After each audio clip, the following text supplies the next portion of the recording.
জয় শ্রীকৃষ্ণ। রাধে রাধে। আপনি কি জানেন 2026 সালের সবচেয়ে বড় পূর্ণগ্রাস সূর্যগ্রহণ আর মাত্র কয়েকদিনের অপেক্ষা। এই গ্রহণকে ঘিরে ইতিমধ্যেই লক্ষ লক্ষ মানুষের মনে কৌতূহল তৈরি হয়েছে। অনেকেই জানতে চাইছেন, ভারত থেকে কি এই সূর্যগ্রহণ দেখা যাবে? বাংলাদেশ থেকে কি দেখা যাবে? সূতকাল কি কার্যকর হবে? গর্ভবতী মহিলাদের কি কি সতর্ক মানতে হবে?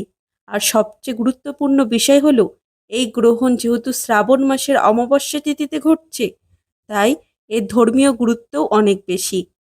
আজকের ভিডিওতে আমি একে একে সব প্রশ্নের উত্তর দেব, তাই ভিডিওটি একদম শেষ পর্যন্ত দেখবেন। কারণ শেষে আমি এমন একটি গুরুত্বপূর্ণ তথ্য জানাবো যা অনেকেই জানেন না। আপনি যদি আমাদের চ্যানেলে নতুন হয়ে থাকেন, তাহলে অবশ্যই সাবস্ক্রাইব করে পাশে থাকা বেল আইকনটি চাপুন। আর ভিডিওটি ভালো লাগলে একটি লাইক করতে ভুলবেন না। কমেন্টে আমাকে জানান আপনারা কোথা থেকে ভিডিওটি দেখছেন। চলুন বন্ধুরা, জেনে নেওয়া যাক সূর্যগ্রহণ কবে। 2026 সালের 12ই আগস্ট বুধবার অর্থাৎ 26শে শ্রাবণ অমাবস্যা তিথিতে এই পূর্ণগ্রাস সূর্যগ্রহণ ঘটবে। ভারতীয় সময় অনুযায়ী সূর্যগ্রহণ শুরু হবে রাত 11টা 17 মিনিটে এবং গ্রহণ শেষ হবে 13ই আগস্ট বৃহস্পতিবার ভোর 4টে 25 মিনিটে, অর্থাৎ প্রায় 5 ঘন্টার বেশি সময় ধরে এই গ্রহণ চলবে। এটি 2026 সালের সবচেয়ে উল্লেখযোগ্য গ্রহণগুলোর মধ্যে এক। এবার আসি সবচেয়ে গুরুত্বপূর্ণ প্রশ্নে, ভারত ও বাংলাদেশ থেকে কি এই সূর্যগ্রহণ দেখা যাবে? বন্ধুরা, অনেকেই ভাবছেন এত বড় সূর্যগ্রহণ নিশ্চয়ই ভারত থেকেও দেখা যাবে, কিন্তু বাস্তবে বিষয়টি একেবারেই আলাদা। এই পূর্ণগ্রাস সূর্যগ্রহণ দৃশ্যমান হবে ইউরোপের কিছু অংশে, গ্রিনল্যান্ড, আইসল্যান্ড, স্পেন, উত্তর রাশিয়া এবং আটলান্টিক মহাসাগরীয় অঞ্চলে। কিন্তু ভারত থেকে এই সূর্যগ্রহণ দেখা যাবে না। একইভাবে বাংলাদেশ থেকেও এটি দৃশ্যমান হবে না। অর্থাৎ ভারত ও বাংলাদেশ এই দুটো দেশেই এই গ্রহণ অদৃশ্য থাকবে। তাহলে কি সূতকাল কার্যকর হবে? এটাই সবচেয়ে বেশি জিজ্ঞাসিত প্রশ্ন। ধর্মীয় শাস্ত্র এবং পঞ্জিকা অনুযায়ী যে স্থানে গ্রহণ দৃশ্যমান হয়, সাধারণত সেই স্থানেই সূতকাল মানা হয়। যেহেতু ভারত ও বাংলাদেশে এই গ্রহণ দেখা যাবে না, তাই এখানে সূতকাল কার্যকর হবে না। অর্থাৎ সাধারণ মানুষের জন্য বাধ্যতামূলকভাবে গ্রহণের নিয়ম পালন করার প্রয়োজন নেই।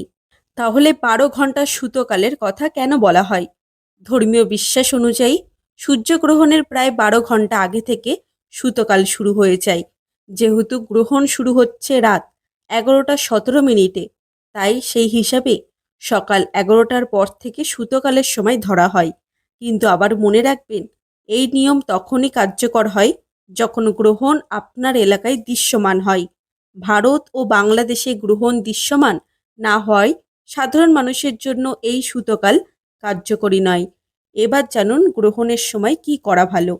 যদিও গ্রহণ এখানে দৃশ্যমান নয়, তবুও অনেকের ভক্তি ভরে কিছু আধ্যাত্মিক অনুশীলন করতে ভালোবাসেন। আপনি চাইলে ভগবানের নাম জপ করতে পারেন, গায়ত্রী মন্ত্র বা মহামৃত্যুঞ্জয় মন্ত্র মানসিকভাবে জপ করতে পারেন, কিছু সময় ধ্যান করতে পারেন, নিজের মনকে শান্ত রাখতে পারেন এবং গ্রহণ শেষ হওয়ার পর সামর্থ্য অনুযায়ী দান পুণ্য করতে পারেন। এগুলি সম্পূর্ণ ভক্তি ও ব্যক্তিগত বিশ্বাসের বিষয়। চলুন বন্ধুরা, এবার জেনে নেওয়া যাক যে এই দিন কি কি এড়িয়ে চলা ভালো। রাগ, ঝগড়া বা অশান্তি থেকে দূরে থাকুন। অন্যের প্রতি কটু কথা বলবেন না। যদি সম্ভব হয় কিছু সময় নিজের মনকে শান্ত রাখুন। অনেকেই মনে করেন গ্রহণের সময় খাবার খাওয়া উচিত নয়, কিন্তু আবারও বলছি, এই গ্রহণ ভারত ও বাংলাদেশে দৃশ্যমান নয়, তাই সাধারণ মানুষ স্বাভাবিকভাবেই খাবার গ্রহণ করতে পারবেন। এবার আসি গর্ভবতী মহিলাদের প্রসঙ্গে। অনেক পরিবারের মধ্যেই এখনও কিছু ঐতিহ্যগত নিয়ম মেনে চলার প্রচলন রয়েছে, তাই অনেকেই এই সময় অতিরিক্ত সতর্কতা অবলম্বন করেন। যেমন অপ্রয়োজনীয়ভাবে বাইরে না যাওয়া, ধারালো বস্তু ব্যবহার না করা, বিশ্রামে থাকা এবং পরিবারের সদস্যদের সঙ্গে থাকা। তবে মনে রাখবেন, এই সতর্কতাগুলো মূলত ধর্মীয় এবং লোকবিশ্বাসের অংশ। আধুনিক চিকিৎসা বিজ্ঞানে সূর্যগ্রহণের কারণে গর্ভস্থ শিশুর ক্ষতির নির্ভরযোগ্য বৈজ্ঞানিক প্রমাণ নেই। যদি কোনো প্রয়োজনীয় কাজ, চিকিৎসা বা হাসপাতালে যাওয়ার দরকার হয়, তাহলে অবশ্যই চিকিৎসকের পরামর্শ মেনে চলবেন। এবার জানুন জ্যোতিষশাস্ত্রে কি বলছে। অনেক জ্যোতিষীর মতে এই সূর্যগ্রহণের প্রভাব কয়েকদিন পর্যন্ত অনুভূত হতে পারে। সব রাশির ওপরই কম বেশি প্রভাব পড়তে পারে, তবে বিশেষভাবে 3টি রাশির জন্য শুভ সম্ভাবনার কথা বলা হচ্ছে। সেগুলি হলো মিথুন রাশি, কন্যা রাশি এবং মীন রাশি। জ্যোতিষ মতে এই সময় নতুন সুযোগ, শুভ সংবাদ বা ইতিবাচক পরিবর্তনের সম্ভাবনা তৈরি হতে পারে, তবে এগুলি জ্যোতিষীয় ব্যাখ্যা। বাস্তব জীবনের ফলাফল ব্যক্তিভেদে ভিন্ন হতে পারে। বন্ধুরা, ভিডিওটি শেষ করার আগে একটি প্রশ্ন। আপনি কি আগে কখনো নিজের চোখে পূর্ণগ্রাস সূর্যগ্রহণ দেখেছেন? যদি দেখে থাকেন তাহলে কমেন্টে লিখুন হ্যাঁ দেখেছি, আর যদি না দেখে থাকেন তাহলে লিখুন এখনো দেখা হয়নি।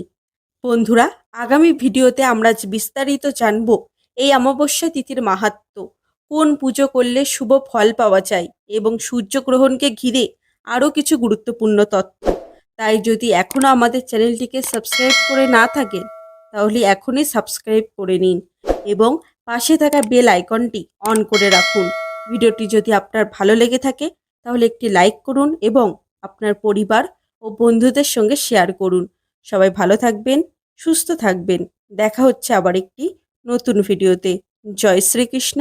রাধে রাধে।